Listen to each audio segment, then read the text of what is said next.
এখন আপনাদের সামনে জুলাই শহীদদের উপরে ওয়েবসাইট উদ্বোধন করা হচ্ছে। এই ওয়েবসাইটের নাম হবে julaishahid.com।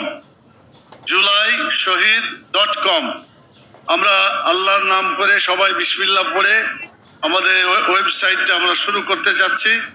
আপনারা সকলেই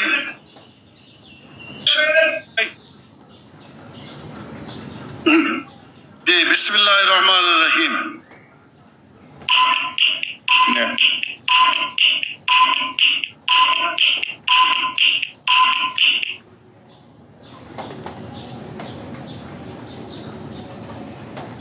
আলহামদুলিল্লাহ, এটা উদ্বোধন হয়ে গেল। আপনারা বাড়িতে বসে বসেই ভিজিট করতে পারবেন এবং শুধু বাংলাদেশ নয়, সারা দুনিয়ায় এটা ছড়িয়ে গেল। আলহামদুলিল্লাহ, আল্লাহ তাআলা যারা এই পরিশ্রম করেছেন তাদেরকে উত্তম পুরস্কার দান করুন, আমিন। এবং যারা শহীদ হয়েছে আল্লাহ তাদেরকে শাহাদত কবুল করুন, এবং যারা আহত হয়েছে আল্লাহ তাদেরকে তাড়াতাড়ি দ্রুত সুস্থতা দান করে আগামী দিনে একটি সুন্দর বাংলাদেশ গড়ার জন্য আবার ময়দানে ঝাঁপিয়ে পড়ার তৌফিক আল্লাহ তাআলা দান করুন।